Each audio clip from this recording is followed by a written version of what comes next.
ഈ രാവിലെ തൊട്ട് വൈകുന്നേരം വരെ ഇരുത്തിപ്പിക്കുക. എന്നിട്ട് വിളിച്ചാലോ, ആ മക്കളെ ആ ലെഫ്റ്റ് ഏരിയ മോനെ, ആ റൈറ്റ് ഏരിയ മോനെ, ആ സെൻറ്റർ, ആ ഇനി വിട്ടോ, സെലക്ട് ആകുമ്പോൾ വിളിക്കുക. Yes, I am talking about auditions. എല്ലാ ഓഡിഷൻസ് അല്ല, ചില ഓഡിഷൻസ്. ഇപ്പോൾ ചില ഓഡിഷൻസിലൊക്കെ എനിക്ക് പെർഫോം ചെയ്യാൻ പറ്റാത്തൊരവസ്ഥ വരും. ബിക്കോസ് ഫിയർ, എൻസൈറ്റി, ആ സമയത്ത് കിട്ടുന്ന ചോയ്സ് ഓഫ് എ സീൻ, ആ സീൻ അഭിനയിക്കാനായിട്ട് ചില സമയത്ത് അൺപ്രിപ്പയർഡ് ആയിട്ട് പോവാണല്ലോ. ചില സമയത്ത് ഒരു മിനിറ്റ് ഉണ്ട്, 2 മിനിറ്റ് ഉണ്ട്, പ്രിപ്പയർഡ് പെട്ടെന്ന് പോവാം. ആ സമയത്ത് നമ്മൾ ഒന്ന് പതറും. ആ സമയത്ത് ഓഡിഷൻസ് എനിക്ക് മനസ്സിലാക്കാം, ഓക്കെ അതെൻ്റെ തെറ്റ് കാരണം പോവാം.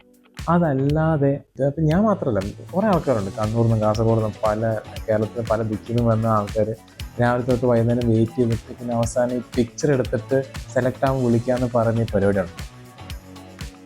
അത് വളരെ മോശമാണ്. പിന്നെ ഞാൻ ഓഡിഷനിൽ പോയിട്ടുണ്ട്.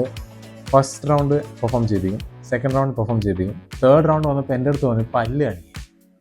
ഞാൻ പല്ല് കാണിക്കാൻ ഇത് ഡെന്റിസ്റ്റോ? എന്നാ മോനെ അഭിനയം പഠിച്ചിട്ടോ?